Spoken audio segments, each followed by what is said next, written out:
నష్టపోయారు. అది కూడా ఇస్తా. అది కాకుండా ఈ జిల్లాలో ఇప్పుడే కాదు, తమ్మిలేరు, ఇంకొక పక్కన ఎర్ర కాలువ, ఈ రెండు ఎప్పుడు మనకి ఇబ్బంది కలిగిస్తున్నాయి.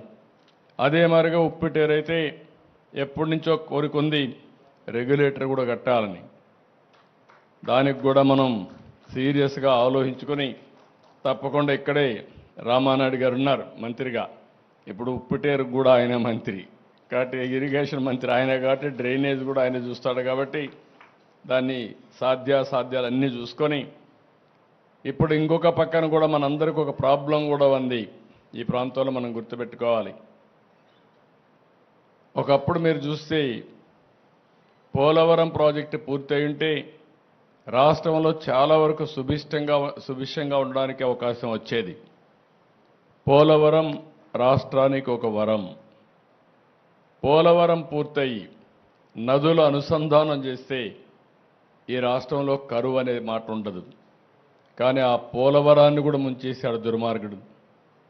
చాలా కష్టపడి నేనైతే సోమవారం పోలవరంగా చేసుకొని ప్రతి సోమవారం రివ్యూ చేసి 72 సార్లు 75 సార్లు రివ్యూ చేసి 28 సార్లు ప్రత్యక్షంగా వచ్చి నేరుగా పనులన్నీ చేపట్టాను. 72% పనులు పూర్తయినాయి.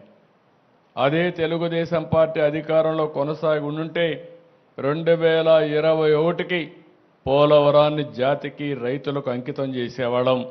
అలాంటిది డిలే అయిపోయింది. డయాఫామ్ వాల్ గోదావరిలో కలిపేశాడు. ఇంకో పక్కన పనులన్నీ ఆగిపోయినాయి.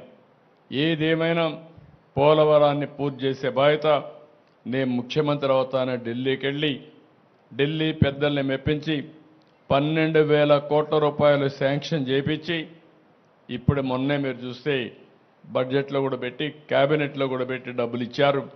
తొందరలోనే పోలవరం పనులు మళ్ళీ ట్రాక్లో పెడతాం, పూర్తి అవుతుంది. దీనివల్ల చింతలపూడి ఇలాంటి లిఫ్ట్ ఇరిగేషన్ని పూర్తి చేసి ఈ 2 జిల్లాల్లో ప్రతి ఒక్క ఎకరాకు నీళ్లు ఇచ్చే అవకాశం వస్తుంది. ఇంకొక విషయం కూడా మీరు గుర్తుపెట్టుకోవాల్సింది, మనకి